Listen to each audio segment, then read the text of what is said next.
अविनाश दुकान की वीडियो देख ली आपने कुंजी मतलब? हाँ सर, हाँ सर, अभी देखी। बस दो और बची हैं, फिर तीर्थंकर की सीरीज पूरी हो जाएगी। सच वही मैं सोच रहा था। मैं ये सोच रहा था कि अ, अभी तो स्टार्ट ही की थी और अभी कितनी मतलब स्लोली भी की तो भी सब हो गई मीन्स अभी दो ही बची रही। हाँ हाँ हाँ हाँ। क्या वो किसी भी कार्य के लिए उससे संयोग निमित्त सारे मिलना बहुत।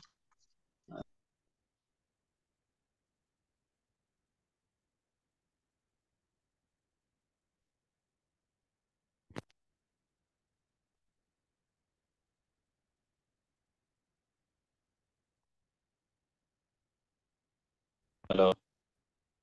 सर जी, आपका आवाज चला गया था बीच में, अभी फिर से आया लगता है। हाँ हाँ हाँ, मैं तो ये बोल रहा था कि कोई भी कार्य के लिए सारी चीजें मिलना बड़ा दुर्लभ रहता है। That's true. मतलब वो नहीं, लेकिन बनाने के लिए आज। ये बहुत ही बड़ा इम्पोर्टेंट मतलब ये हो गया ना, एक पूरी सीरीज हो गई और आगे जनरेशन्स को लिए पूरा एक साथ देखने के लिए हो गया, बहुत इम्पोर्टेंट ये हो गया। हाँ हाँ, उसमें फिर ये भी हमने देखा, मतलब ध्यान रखा कि क्वालिटी ऐसी बनाई जाए या कंटेंट ऐसा डाला जाए उसमें कि आगे कोई उस मैटर को ओवरराइट ही ना कर पाए। अभी तक जहां तक हमें लगता है कि जो कंटेंट हमने बनाया है ना वैसा तो अभी नहीं बना पाएगा कोई भी। फिर आगे बना दे तो बना दे फिर। और एक रेफरेंस भी हो जाता है सर, अभी कभी भी कुछ क्वेश्चन हो ये हो तो बच्चों को भी अगर कोई कल्याणक को उस दिन देखने को बोले तो वो अच्छा है, मतलब बहुत ही अच्छा है। हाँ बराबर। नहीं, उसका रिस्पॉन्स सब जगह अच्छा मिल रहा है, काफी सैकड़ों लोगों में जहां भी जाता हूँ तो वो बोलते हैं हम आपके तीर्थंकर की देखते हैं। अभी पुणे में गया था तो वहाँ वहाँ तो एक बहुत बढ़िया इंसिडेंस हुआ कि मतलब मैं जिनके यहाँ खाना खाने गया तो उनको पता ही नहीं था कि केवल ज्ञान टीवी का डायरेक्टर मैं हूँ और वो आवाज मेरी है। तो उन्होंने बोला कि हम तो केवल ज्ञान टीवी से बहुत कुछ सीखते हैं। तो मैंने बताया वो मेरी आवाज है वो, और मेरी टीवी है वो। तो बहुत तो बोलती कि मतलब केवल ज्ञान टीवी से जानते हैं, लेकिन वो आपको आपके नाम से नहीं जानते, आपको मिलते हैं तब भी पता नहीं होगा। That's true. उधर है मेरे तो मैं आपसे मिल रहा हूँ, मैं बड़ा एक्साइटेड हो रहा हूँ, मेरे तो रोंगटे खड़े हो रहे हैं कि मैं आपसे बात कर रहा हूँ। तो बोले मतलब ऐसे करके काफी अच्छे फीडबैक मिलते हैं। तो वो एक तत्व ज्ञान की अविरल धारा चल रही है। और अभी तो काफी सारे और चीजें प्लान हुई हैं, वो आएंगे टाइम इम्प्लीमेंट भी होंगी। लेकिन हाँ, कोई अच्छी चीज बनाई जाए तो समाज देखती है, ये इससे पता चला कि अगर कोई अच्छी चीज बनाते हैं तो समाज देखना पसंद करते हैं उसको।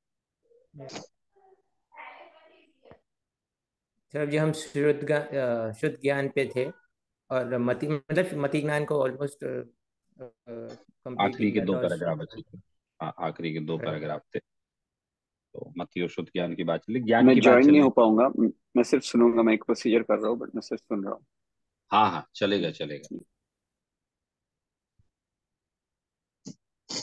हाँ, देखिए ज्ञान की बात चल रही है हमारी। तो जिनागम में ज्ञान के जो प्रकार बताए गए वे बड़े रिमार्केबल हैं। मतलब ज्ञान को जिस प्रकार से विभागों में बांटा गया है वो देखने योग्य है। क्योंकि ज्ञान को पांच प्रकारों में बांटा है, आपको पता है। मति, शुद्ध, अवधि, मनापरय और केवल ज्ञान। अवधि ज्ञान, मनापरय और केवल ज्ञान, इनको कहा जाता है प्रत्यक्ष ज्ञान। और मति और शुद्ध ज्ञान को कहा जाता है परोक्ष ज्ञान। मैं बस केवल एक रिवाइज कर रहा हूँ मैटर, ताकि आप लोगों को ख्याल में आ जाए कि प्रत्यक्ष और परोक्ष ज्ञान क्या होता है। कि जो किसी इंद्रिय और मन की सहायता के जाने उसे तो बोलते हैं परोक्ष ज्ञान। और जो बिना इंद्रिय और मन की सहायता के जाने उसे बोलते हैं प्रत्यक्ष ज्ञान। तो हमारा जैसे ज्ञान है, तो हमारा ज्ञान तो इंद्रिय और मन की सहायता के बिना हम जान ही नहीं सकते हैं। मतलब हमें देखने के लिए आंखें चाहिए, इंद्रियां हो गई। सोचने के लिए मन चाहिए, है ना। तो बिना इंद्रिय और मन की सहायता के तो वो जाने नहीं जा सकता। तो इसलिए उसको कहा परोक्ष ज्ञान, मतलब जिसमें कोई एक निमित्त आ जाए, एक जिसमें कोई आधा किसी चीज की सहायता की आवश्यकता लगे।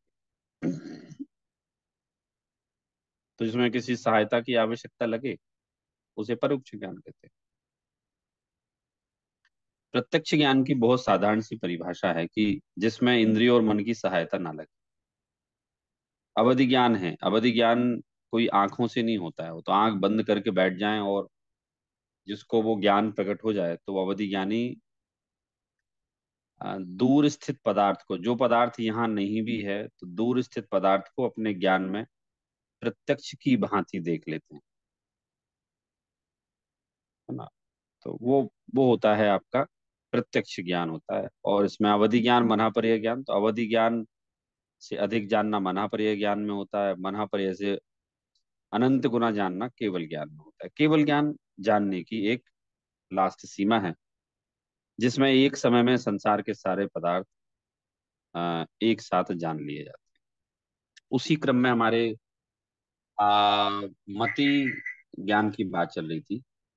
तो मति और शुद्ध ज्ञान करीब करीब साथ में हम बोलते हैं, मति और शुद्ध ज्ञान, क्योंकि मति ज्ञान के द्वारा जाने हुए पदार्थ के संबंध में विशेष जानने को शुद्ध ज्ञान कहते हैं। तो एक बार अगर हमने मति ज्ञान हमें समझ में आ गया तो शुद्ध ज्ञान तो बड़ा इजी है उसे समझना। तो मतलब शुद्ध ज्ञान में ऐसे देखें तो कोई डिटेल ही नहीं है ज्यादा, पूरी डिटेल जो है वो मति ज्ञान में ही। तो हम लोगों का जो ज्ञान है वो ज्ञान जो है वो हमारा मति और शुद्ध ज्ञान है। तो हम जो भी काम कर रहे हैं, जैसे अभी हम पढ़ रहे हैं, हम क्वेश्चन पूछेंगे, हम सोचते हैं, विचार करते हैं, सूंघते हैं, सुनते हैं, देखते हैं, whatever the activity we are just doing in a life, so that is we are just knowing through our indriya or man. Okay, so through senses and man we are just knowing the things. तो ये बहुत clear है कि हम पढ़ें, उठें, बैठें, स्वप्नाएं, लड़ें, स्वाध्याय करें, कुछ भी करें, even not us but this whole world, this whole human, this whole humanity, this whole human society, even they are knowing the things through mati and shruti gyan. Even पेड़ अगर उसकी एक इंद्रिय है ना तो वो एक इंद्रिय रूप उसको मति ज्ञान है। जिस-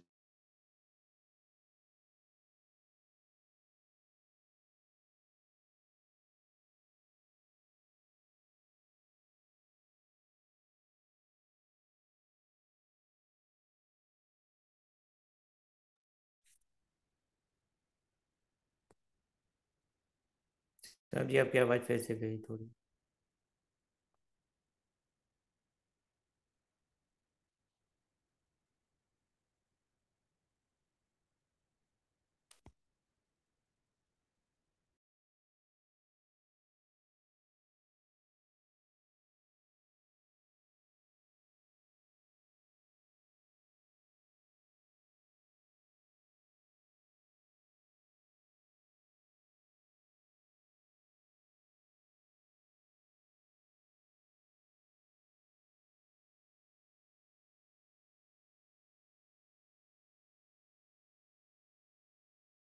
हेलो।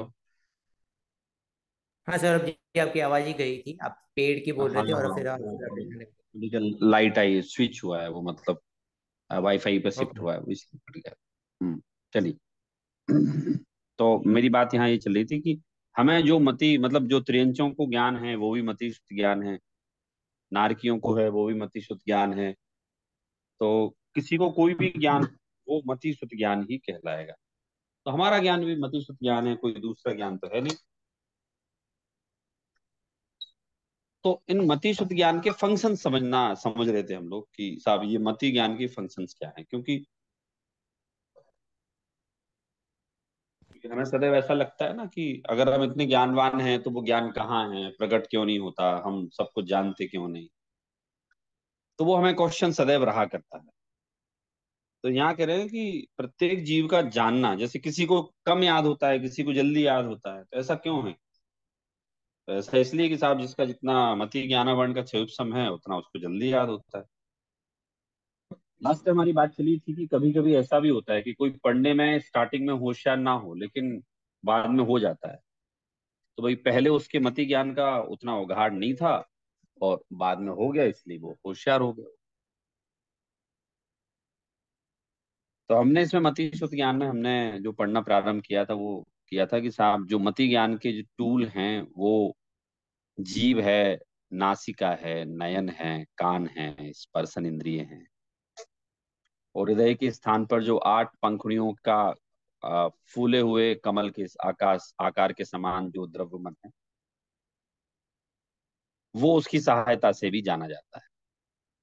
फिर बताया कि साहब मति ज्ञान और आत्मा का जानना कैसा है, तो उदाहरण दिया था यहाँ कि साहब जैसे चश्मे के द्वारा, जैसे किसी को चश्मा लगाने पर ही दिखता हो, किसी को चश्मे का नंबर हो और उसे चश्मा लगाएगा तो ही उससे क्लियर दिखेगा, चश्मे के बिना नहीं देख सकता है। तो यद्यपि चश्मा नहीं देखता है, देखता वो ही है, लेकिन ऐसा निमित्त नैमित्तिक संबंध है कि बिना चश्मे के वो नहीं देख सकता। ऐसे ही आत्मा का जो ज्ञान है ना, वो संसार अवस्था में जो प्रकट होगा वो मति ज्ञान के से ही होगा। मति ज्ञान अर्थात कि मन और इंद्रिय, इनके बिना उसका प्रकट नहीं होगा। फिर और आगे बताया था कि साहब जिस तरह से चश्मे में धूल लग जाए तो हमें भी धुंधला दिखने लगता है, इसी तरह से किसी की आंख में मोतियाबिंद हो जाए तो उसे भी धुंधला दिखता है, और वो मोतियाबिंद हटा दिया जाए, उसमें लेंसेस लगा दिए जाएं तो उसे सही दिखने लगता है। तो यहाँ पंडित जी ने ये बताया, मतलब हम जहाँ समय सार आदि ग्रंथ में निश्चय न्याय के निरूपक इस कथन का हम लोग अध्ययन कर रहे हैं कि जानने का काम आत्मा करता है, इंद्रियां नहीं करती, दैट इज ट्रू।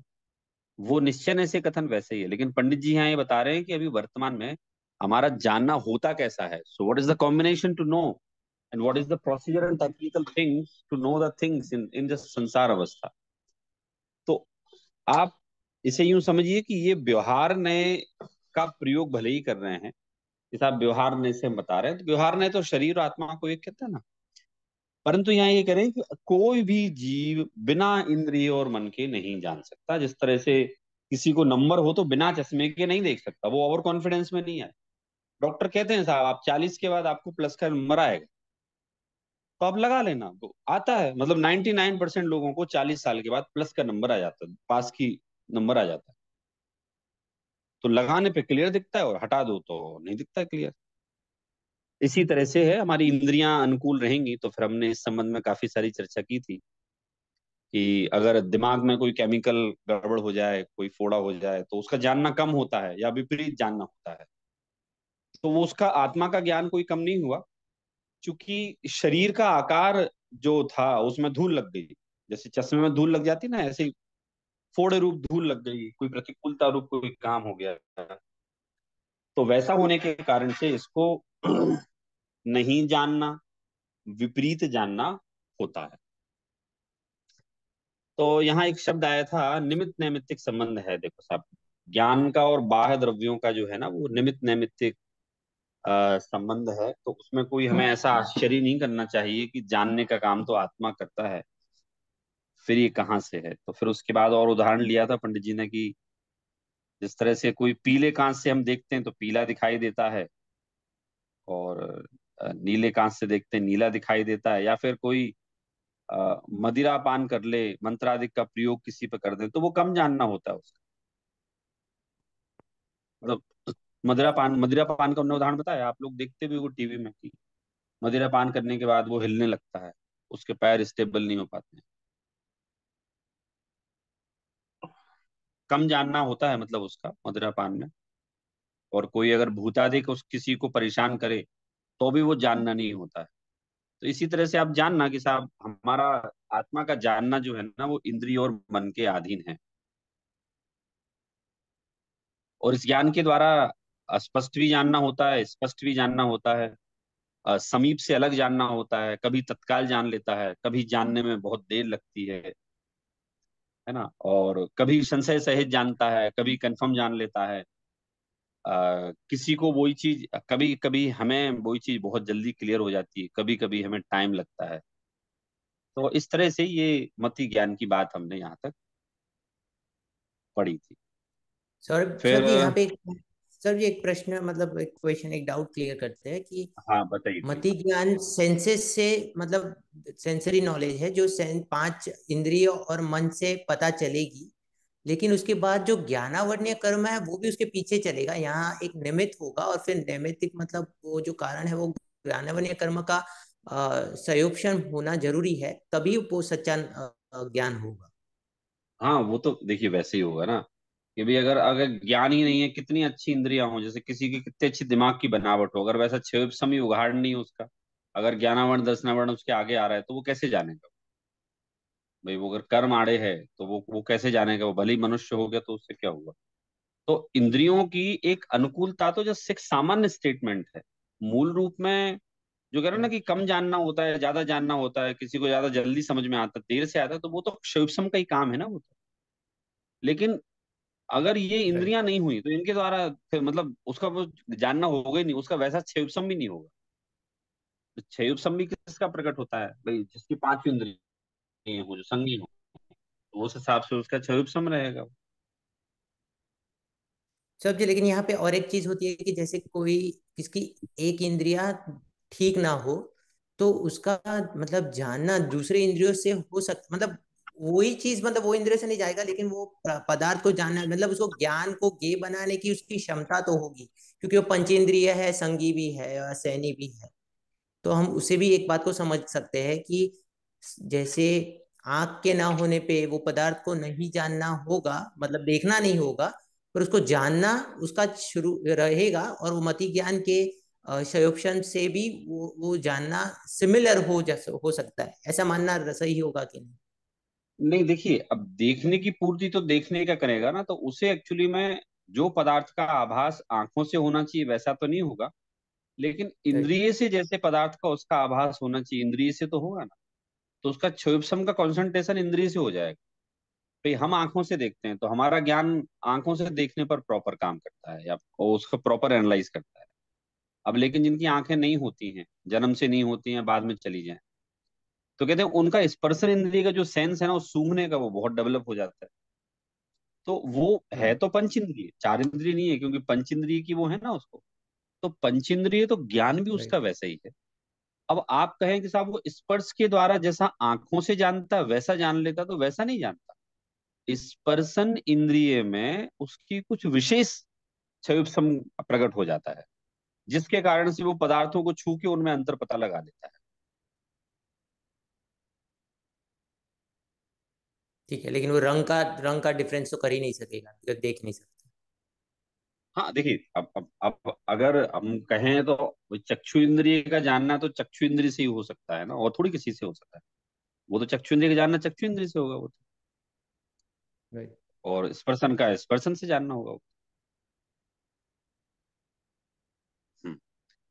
तो वो थे ना उसमें ऐसे कि भी हम, सर जी, और एक चीज बोलिए। और थोड़ी डिटेल जाते हैं कि अगर कोई हम्म। एक इंद्रिय बेइंद्रिय जीव है, द्विवेंद्रिय जीव है, तो उसका लिमिटेशन उसके मतलब इंद्रियों से ही लिमिटेशन हो गई, पहले तो भले मति ज्ञान के कितना भी उगाड़ हुआ कि नहीं हुआ, तो हम मतलब उसमें वो लिमिटेशन वहीं हो गई, और इसके हिसाब से हम मतलब आगे आगे के भी हम कहें तो उसकी मति ज्ञान की पूर्ण मतलब पूर्ण जानना तो होगा ही नहीं, ये एक स्टेटमेंट बना सकते हैं, राइट? नहीं नहीं, देखिए मति ज्ञान पांच इंद्रियों के द्वारा प्रकट होता है।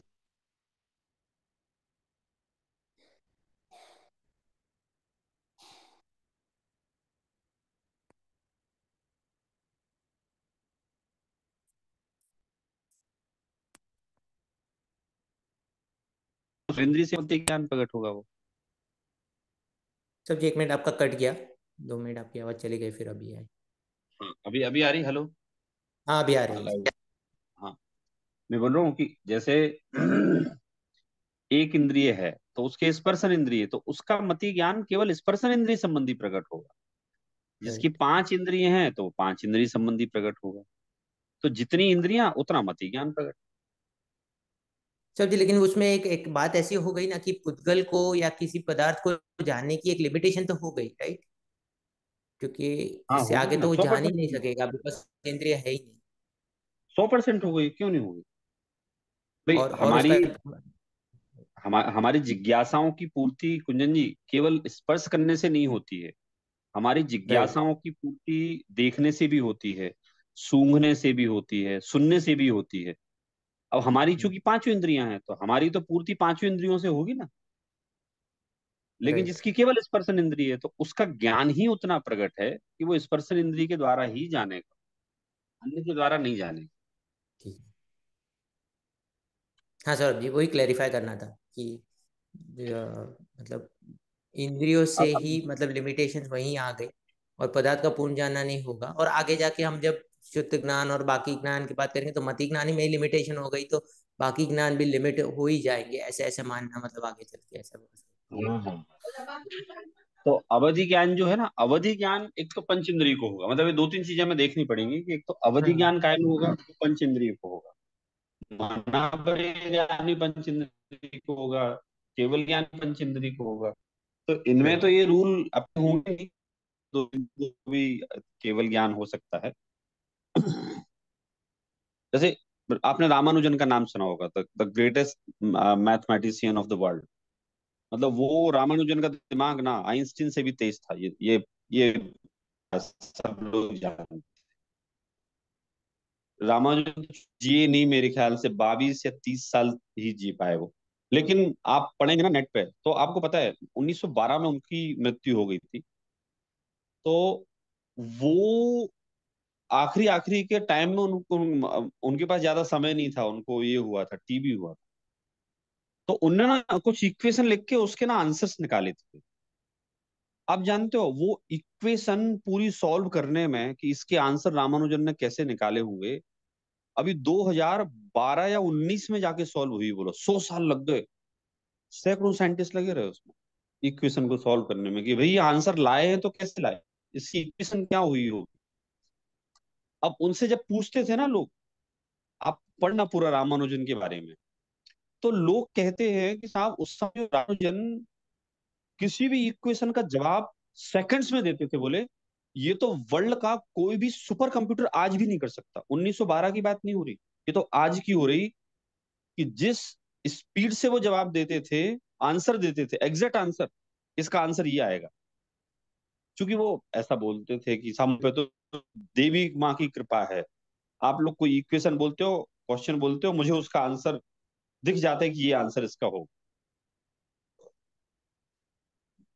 तो ये सब मति ज्ञान श्रुति ज्ञान का काम, मतलब मति शुद्ध ज्ञान से जान रहे हैं वो। और ज्ञानवर्ण दर्शन, अपन ऐसा मानते हैं ज्ञानवर्ण दर्शन का उपसम।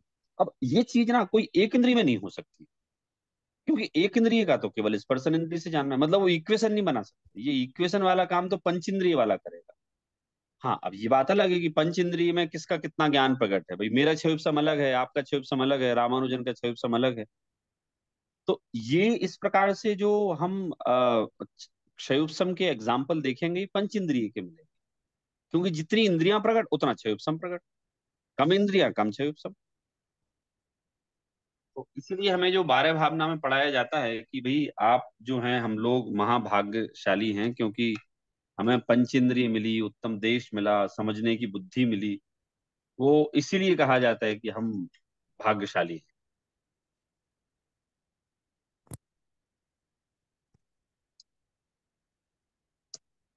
ठीक है सौरभ जी, सौरभ जी अच्छे अच्छे से हाँ, समझ में आता है। तो चलिए, क्या बात है, आज ज्यादा लोग आए नहीं कुंजन जी? कहीं बिजी हैं क्या सब लोग? 10 लक्षण तो खत्म सौरभ जी हो गए। पता नहीं आज आज अगेन, हाँ सौरभ जी, लेकिन आज अगेन ह्यूस्टन में तो थोड़ा आज वो प्रोग्राम है इसलिए, बट आई डोंट थिंक कि बाकी सब लोग पता नहीं क्यों नहीं आए मतलब। नहीं, छुट्टियां तो नहीं चल रही आपके यहाँ? छुट्टी? नहीं नहीं, अभी तो छुट्टियां नहीं चालू हुई सौरभ जी, सौरभ जी अभी अभी, लेकिन अभी आजकल बाकी सब सबका चालू हो गया तो पता नहीं। अभी सब दिवाली और वो सब चालू होगा तो मे भी कम हो जाएगा। हम्म। लेकिन यहाँ पे ऐसा कुछ है नहीं सौरभ जी, साथ में अभी कुछ चल नहीं रहा है। चलिए कोई बात नहीं, हमारी तो क्लास चलती है, वो चल रही है। हम्म। चलिए यहाँ से पढ़ते हैं, कुंजन जी ये पढ़िए, इन दिस वे मति ज्ञान नॉलेज इज डिपेंडेंट, हाँ पेज नंबर 47। हाँ सर जी, वही निकाले। इन दिस वे मति ज्ञान sensory knowledge functions depending upon the medium of senses and mind. It knows, though the medium of those senses, only such molecules of matter which lie in the area within the reach of senses are present in gross form and are knowable by self. Even in those molecules, the modes of touch, etc., of some molecules only are known through different senses in different moments of time. and through the mind it knows quite unclearly a little bit about the material and immaterial substances and their modifications of past, present, and future, knowable to oneself of remote areas or of the nearer areas. That too, it knows only that thing which has been deduced through deductive reasoning. And sometimes it knows about the non existing things through its own conjecture. For example, as in dream or in conscious state, also it contemplates about such things, forms, etc., which are perhaps found nowhere and believes them contrary to their nature. In this way, knowing takes place through mind. So, the knowledge which functions through senses and mind is called mati gnan, sensory knowledge. हाँ, अब देखिए इसमें पूरा उनने detail बताया, क्योंकि आखिरी आखिरी है मति श्रुत ज्ञान पे, कह रहे हैं कि इन दिस वे मति ज्ञान functions depending upon the medium of senses in mind. क्या कहा कि साहब मति ज्ञान की जो पराधीनता है ना, वो आप ये पक्का मान लेना कि इंद्रियों और मन के द्वारा ही होती है। मतलब दीज आर मति ज्ञान is completely dependent on the medium of senses and mind. यहाँ चूंकि माइंड कहा है, बाकी वो माइंड का एग्जैक्टली हिंदी में अनुवाद करें जो है तो वो मन आएगा। तो हम सेंसेस एंड मन समझ सकते हैं इसको माइंड की जगह, क्योंकि अनुवादक को कुछ देना था इसलिए उन्होंने माइंड दिया है। Senses and mind. It knows through the medium of those senses only such molecules of the matter which lie in the area within the reach of the senses are present in gross uh, form and are knowable by self. क्या कहा कि साहब ये जो जानना होता है, so what we are knowing, what we are knowing is completely dependent on our senses and मन। अब साहब उन इंद्रियों का जितना जो क्षेत्र है ना, उतने क्षेत्र का जानता है। मतलब अगर हमारी आंखों की देखने की capacity, suppose that we are having capacity of our eyes are to see the 1 kilometer far from the standing at that place, तो हम 1 किलोमीटर ही जानेंगे उसको। उन इंद्रियों के द्वारा जितने क्षेत्र के विषय में जो जानना होता है उतना ही जानना होगा। जैसे आपने देखा होगा अलग अलग लोगों की इंद्रियों में अलग अलग क्षमता होती है, तो ये हो सकती है अलग अलग लोगों की। किसी की जैसे नाक बहुत तेज होती है, आपने सुना होगा, किसी की नाक तेज होती है, किसी की आंख बहुत तेज होती है, किसी की अच्छा देखने की क्षमताएं बहुत तेज होती है, लेकिन इतनी कभी नहीं होती कि वो दीवार के आर पार देख सकता है या 10 किलोमीटर दूर तक का देख सकता है। तो वे कह रहे हैं कि first of all this your मति ज्ञान is dependent on the senses and मन। और उसके अलावा ये जितना आपके आसपास जो चीजें हैं ना, बस उतने कोई जो जानने योग्य पुद्गल हैं उन्हीं को जानता है। और उनमें भी अलग अलग इंद्रियों के द्वारा जो है अलग अलग काल में अलग अलग स्पर्श आदि को जानता है। अच्छा, कभी जो जानने योग्य जो थोड़ी सी पदार्थ होते हैं, उन पर्यायों को अत्यंत स्पष्ट रूप से भी जानता है। कभी जो पास में होते हैं तो भी स्पष्ट जानता है, कभी दूर होते हैं तो भी उनको स्पष्ट जान लेता है। यहाँ लिखा है ना कि even in those molecules, the modes of the touch, etc., the some molecules only are known through the different senses and different moment of time, and through the senses in different moments time, and through the mind it knows quite unclearly a little bit about the material and the immaterial substances in their modification of past, present, and future, knowable to oneself of the remote areas or the nearer areas। तो कह रहे हैं कि साहब वो जो उसके द्वारा जानता है, इंद्रिय मन के द्वारा जानता है, तो अलग अलग इंद्रियों के द्वारा अलग अलग काल में किसी स्कंद को स्पर्श आदि के द्वारा जानता है। जो मन द्वारा जानने योग्य पदार्थ हैं तो किंचित मात्र उनको भी जानता है, जबकि मन द्वारा जानने योग्य पदार्थ है का मतलब क्या है कि वो पदार्थ यहाँ पास में नहीं है। तो पदार्थ यहाँ पास में नहीं है तो मन के द्वारा तो जाना जा सकता है ना, तो मन के द्वारा जानता है वो। दूरवर्ती क्षेत्र हो गया पदार्थ वो। फिर कुछ पदार्थों को पास में रहकर ही जान सकता है वो। तो कुछ पर्यायों को अत्यंत निकट रूप से, अत्यंत स्पष्ट रूप से भी जानता है। इसलिए इंद्रियों के द्वारा जिसका ज्ञान हुआ हो या जिसका अनुमान आदि किया गया हो उसे ही जान सकता है। मतलब आप ये एक बात मान के चलना कि कहावत है, आप लोगों ने सुनी होगी कि अंधे सावन के अंधे को सब हरा हरा ही दिखता है। So what does it mean by this proverb? सावन के अंधे को सब हरा हरा दिखता है का तात्पर्य ये है कि सावन मतलब भारत में सावन मतलब बारिश का टाइम। तो बारिश में क्या होता है कि साहब सब जगह हरियाली छाई होती है। अब किसी रीजन से वो अंधा हो गया, तो उसे पूरी लाइफ टाइम जो आखिरी इम्प्रिंट था उसका उसका क्या था, आखिरी इम्प्रिंट क्या था उसका, भाई सावन था। मतलब उसने तो जहां जा रहा था सब जगह हरियाली मिल रही थी। तो उसके दिमाग में आखिरी जो पिक्चर है कि साहब दुनिया हरी है, बस ये उसके आखिरी दिमाग में पिक्चर है। तो यहाँ ये कहा कि वो जानेगा तो इंद्रियों के द्वारा जो अनुभूत विषय है या जानने योग्य है उसको ही जानेगा। जैसे सपने आते हैं हमें, है ना, तो सपने कोई हम अवधि ज्ञान से नहीं जानते। सपने का कार्य क्षेत्र मति सुत ज्ञान है, मतलब मन के द्वारा हम सपने देखते हैं और सब देखते हैं। क्योंकि साइंस इस बारे में बहुत सारी चीजें बोलता है, वो सबकॉन्शियस माइंड अनकॉन्शियस माइंड का कंसेप्ट बोलता है वो, कि अतृप्त इच्छाएं होती हैं, हम जो देख चुके होते हैं वो जानता है, जो होना होता है वो जानता है। बाकी यहाँ कह रहे हैं कि साहब सपने होते हैं, वो मन का विषय है, तो वो मन चलता है उसका और मन के द्वारा सपना देखता है।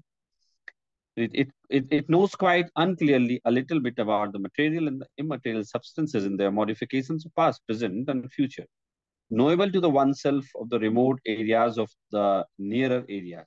That too, it knows only that thing which has been uh, deduced through the deductive reasoning, and sometimes it knows about the non-existing things through his own conjecture. For example, as in the dream or in the conscious state, also it is it contemplates about such things.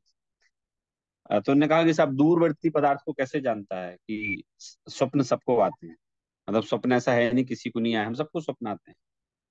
तो कह रहे साहब जो स्वप्न हमें आते हैं, तो वो स्वप्न में तो कोई पदार्थ पास में नहीं है ना, कोई पदार्थ पास में नहीं है, लेकिन फिर भी वो जानना होता है, स्वप्न के द्वारा पदार्थों का जानना होता है। तो कैसे जानना होता है, तो बोले ये साहब ये मन का काम है। स्वप्न आना कोई ऐसी कोई अप्राकृतिक घटना नहीं है, it's natural phenomena of of मन। जो भी मन वाला होगा, मति ज्ञान वाला होगा, पांच इंद्रिय वाला होगा, मन वाला होगा, उसको उसको स्वप्न आएंगे। हमें भी आते होंगे, आई होप, मेरे ख्याल से आदर्श जी, कुंजन जी, हमें स्वप्न आते होंगे, आते ही हैं सबको। तो वो स्वप्न देखना हाँ कुछ सर। ऐसा नहीं है वैज्ञानिक भले ही कारण ढूंढ रहे हो कि साहब स्वप्न कैसे आते हैं, इस पे हमारी रिसर्च चल रही है। हमारे यहाँ मति ज्ञान के संबंध में कह रहे हैं कि साहब इंद्रियों के द्वारा जानना होता है। कुछ पदार्थ निकटवर्ती होते हैं, उनको जानना भी इंद्रियों के द्वारा होता है, और कुछ पदार्थ निकटवर्ती नहीं होते हैं, उनको भी इंद्रियों के द्वारा जानना हो सकता है ना।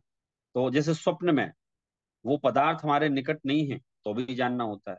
हम मन के द्वारा किसी पदार्थ का चिंतन कर सकते हैं, उसे प्रत्यक्ष देख सकते हैं, वो भी हो रहा है जानना हमारा।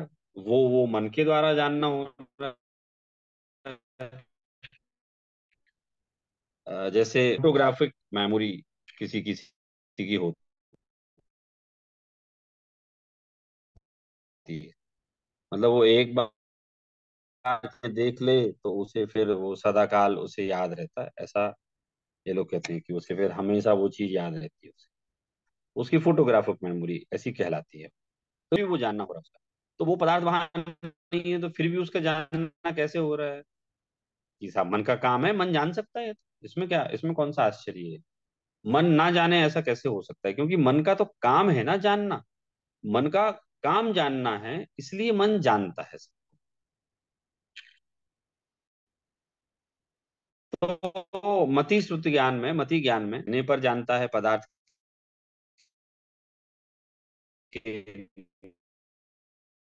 निकट, और कभी तो मति और श्रुति ज्ञान की ऐसी प्रवृत्ति होती है, ये यहाँ बताना आ, किस तरह से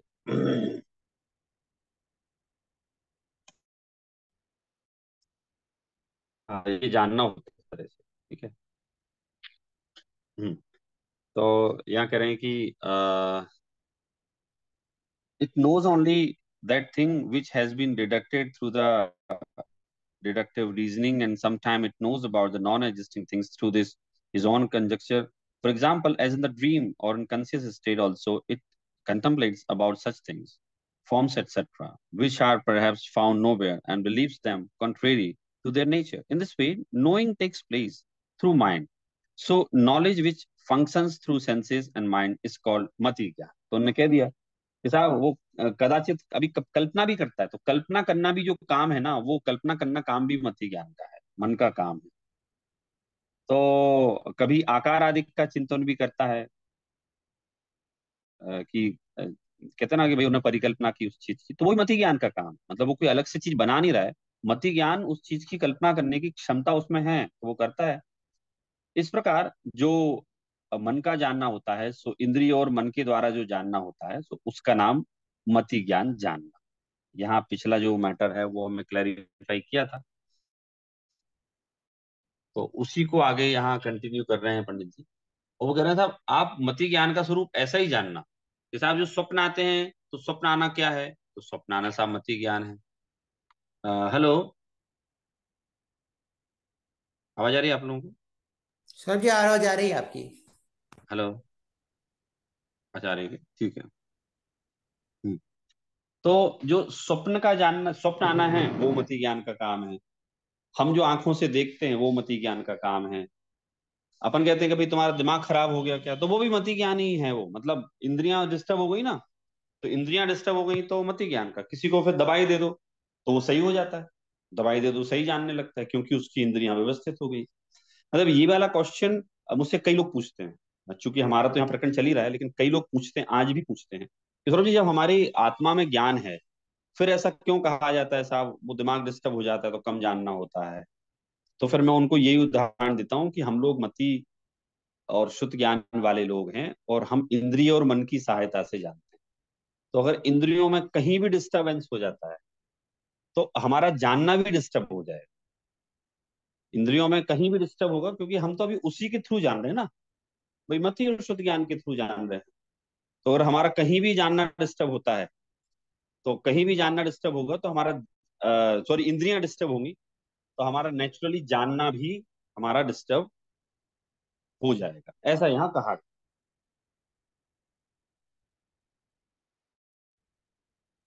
इसमें यहाँ तक किसी को कोई क्वेश्चन है क्या, मति शुद्ध ज्ञान में?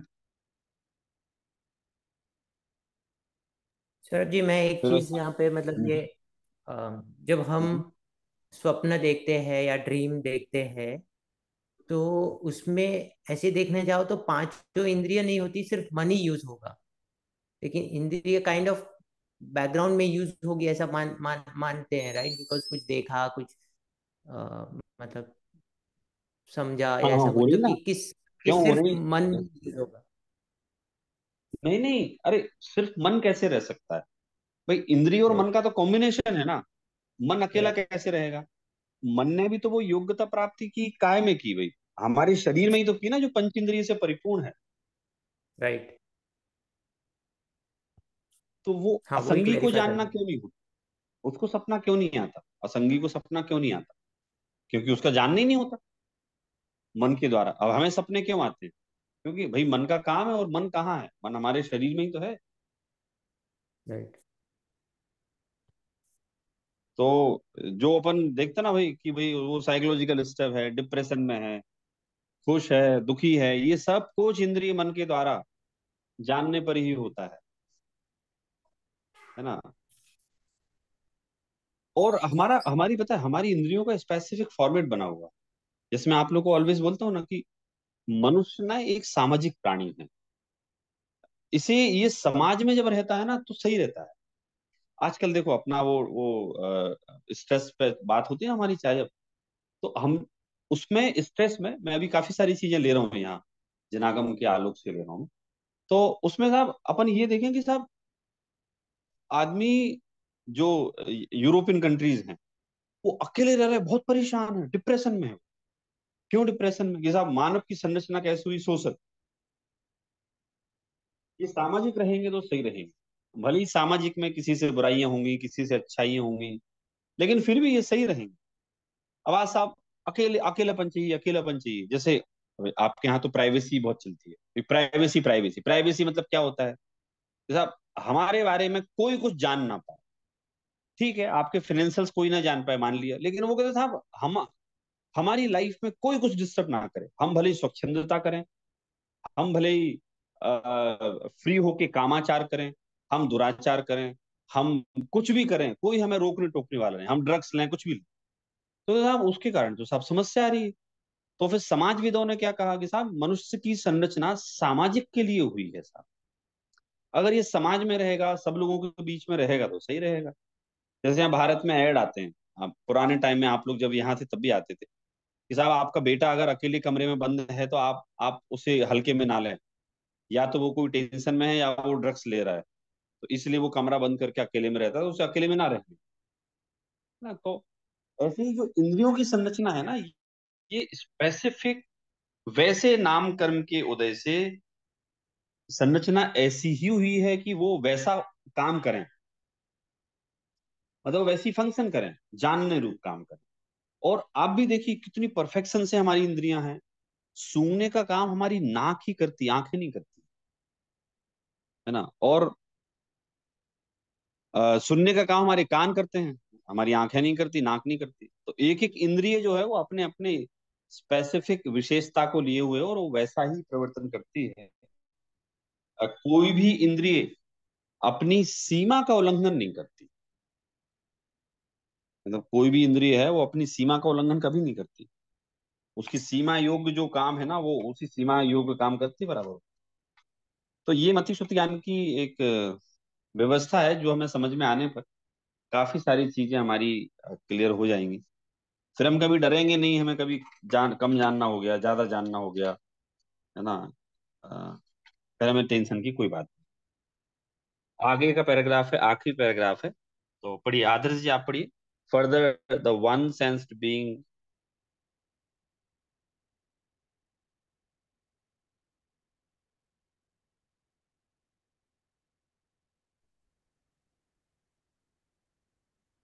एक मिनट, वो पॉपुलेट नहीं हो रही है स्क्रीन मेरे साइड। हाँ। Further the one sensed being with earth, water, fire, air, and vegetables, plants have the knowledge of touch only. Earthworm, conch, etc. Two sensed beings have the knowledge of touch and taste. Ant, bug, etc. Three sensed beings have the knowledge of touch, taste, and smell. Large black bee, fly, moth, etc. Four sensed beings have the knowledge of touch, taste, smell, and color.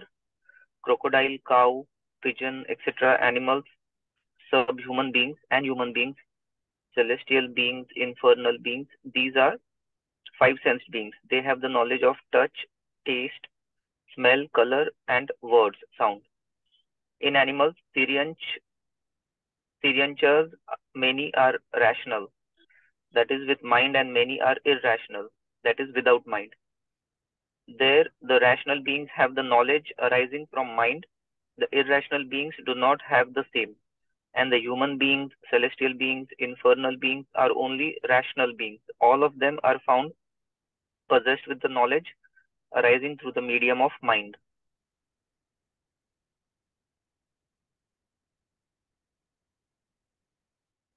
हाँ, तो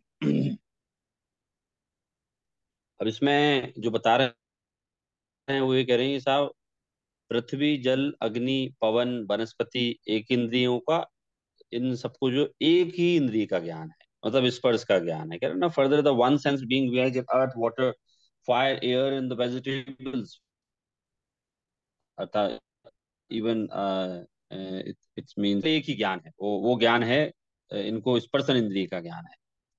तो इंद्रियां जितनी हैं उसी हिसाब से इसको ज्ञान प्रकट होगा बाहर का।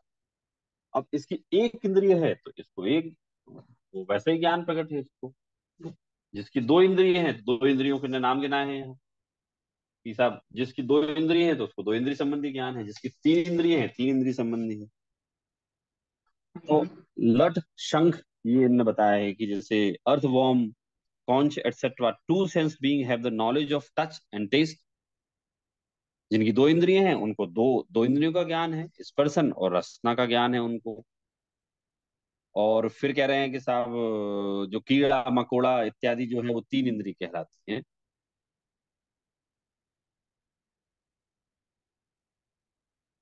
Ant and bug etc. Three sensed being have the knowledge of touch, taste and smell. इनको तीन इंद्रिय हो गया।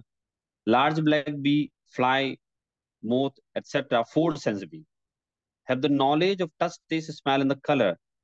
Crocodile, cow, pigeon etc. Animals and human beings, celestial beings, infernal beings. These are five sense beings. They have the knowledge of touch, taste, smell, color, words. It means sound in animals. Many are rational, that is with the mind. तो यहाँ लगा लेना आप जो मन सहित संगी। And many are irrational means without mind.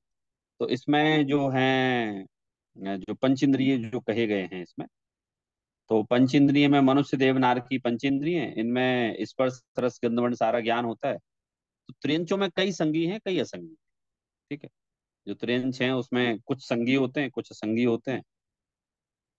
तो संगी की आपको डेफिनेशन मालूम है कि जो मन सहित होता है वो संगी, और जो मन रहित होता है वो असंगी कहलाता है। वहां जो संगी हैं उनका मति ज्ञान है, और असंगियों के उस संबंधी मति ज्ञान नहीं है। मतलब मन संबंधी मति ज्ञान नहीं, अन्य इंद्रियों संबंधी है। और जो मनुष्य देव नारकी हैं संगी हैं उनके मन जनित ज्ञान पाया जाता है। मतलब जो इंद्रिय नहीं होगी उस इंद्रिय संबंधी ज्ञान भी उसको नहीं होगा। So the celestial being, infernal beings are the only rational beings. All of them are found possessed with the knowledge arising through the medium of mind.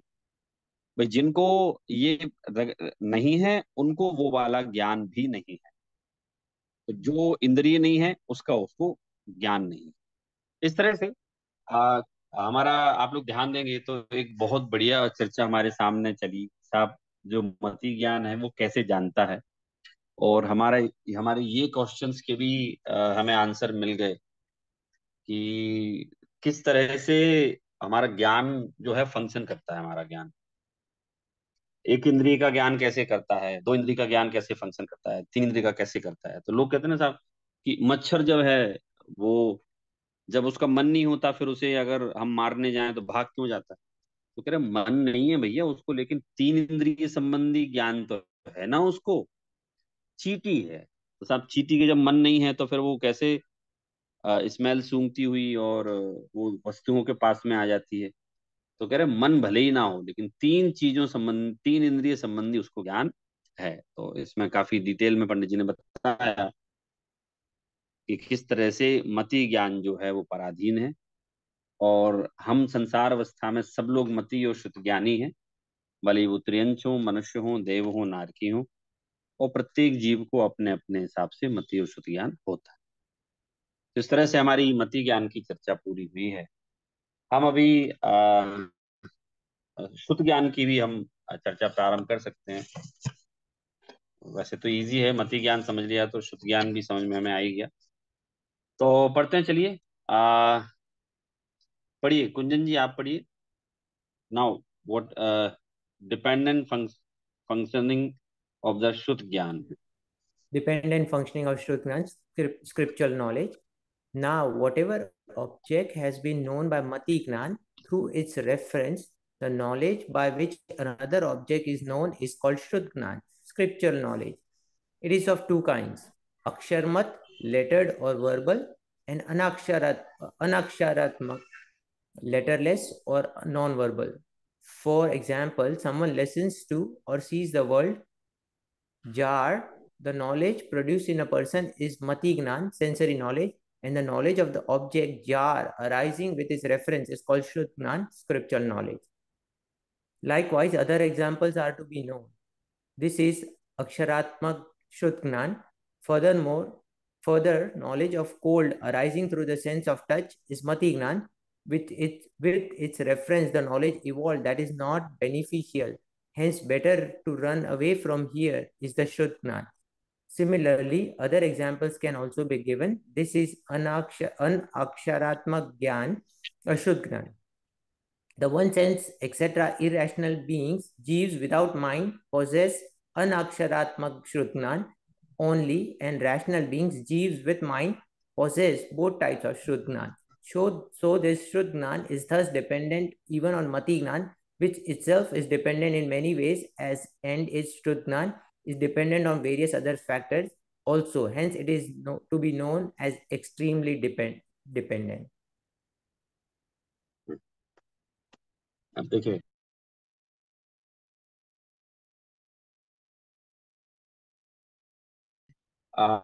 यहाँ ये कह रहे हैं कि जो dependent function object has been known,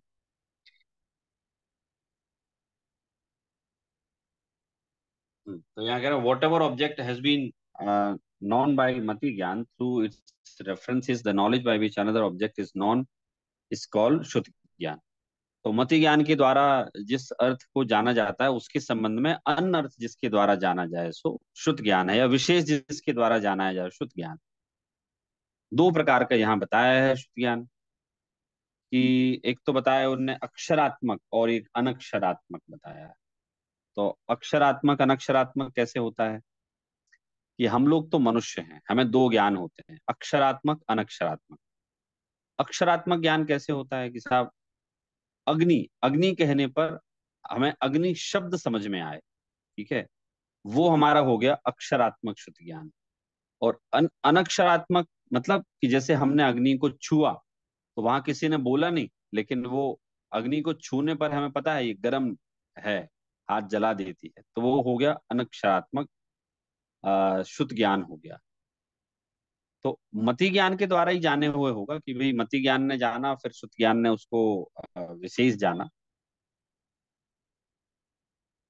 तो मनुष्य गति में तो दोनों ही होते हैं, एक अक्षरात्मक ज्ञान और एक अनक्षरात्मक ज्ञान. तो यहाँ दिया हुआ है कि some listens to see the world, the word jar, that knowledge is मति ज्ञान, and the knowledge of the object jar arising with the reference is called Shrut Gyan. Likewise, other example also are to be known. This is a Aksharatmak Shrut Gyan. For the knowledge is cold arising through the sense of the touch, Mati Gyan.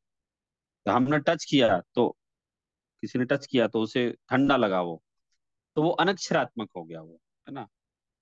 तो अनक्षरात्मक अक्षरात्मक दो प्रकार का शुद्ध ज्ञान यहाँ वो explain कर रहे हैं. Further knowledge is called rising through the sense of the touch is मति ज्ञान.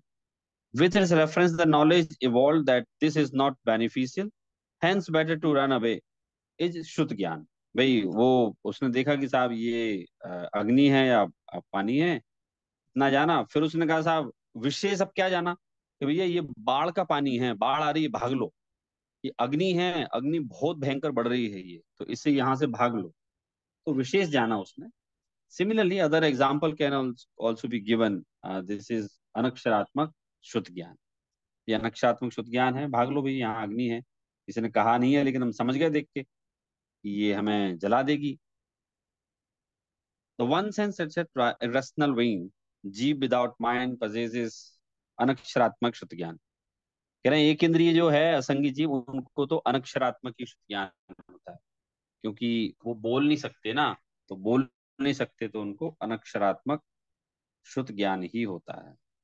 So this शुद्ध ज्ञान is thus dependent even on mati ज्ञान, which itself is dependent in many ways, and it is dependent on various other factors also, hence it is to be known as extremely dependent. तो कहा कि साहब जो शुद्ध ज्ञान है वो मति ज्ञान पे डिपेंडेंट है, तो मति ज्ञान भी जो है वो इंद्रिय और मन पे डिपेंडेंट है, शुद्ध ज्ञान मति ज्ञान पे डिपेंडेंट है. इस प्रकार से ये दोनों ज्ञान जो हैं आधीन ज्ञान ही आपको जानना चाहिए. तो हमने आज यहाँ मति और शुद्ध ज्ञान का हमने एक प्रकरण पूरा किया. अब आगे अवधि मनापर्य ज्ञान और केवल ज्ञान की बात चलेगी, वो हम करेंगे. तो अभी अवधि मनापर्य ज्ञान हमारा पूरा हुआ, और मैं समझता भी हूँ कि काफी डिटेल में हमने चर्चा की इसमें. तो स्वप्न आदि क्यों आते हैं, कैसे आते हैं, इसकी चर्चा भी हमने पिछली क्लासेस में की थी. तो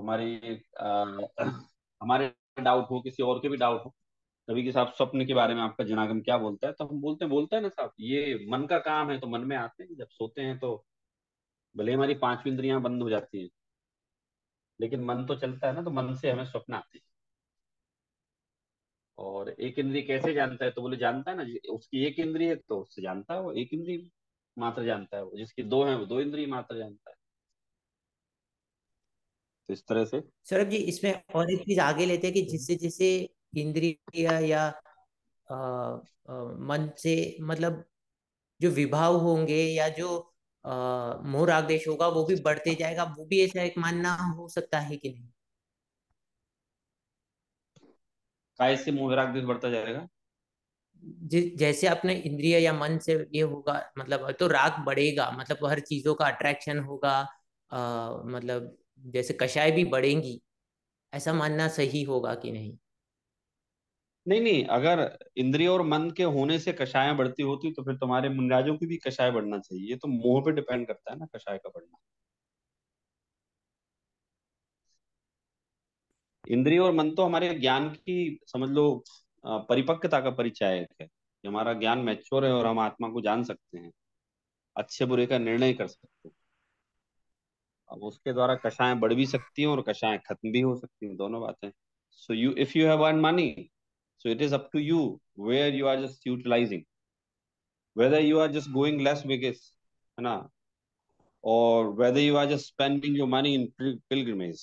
It's solely dependent on you, that you have just you are having senses and the man, and where you are utilizing to increase the kashaya or to decrease the kashayas.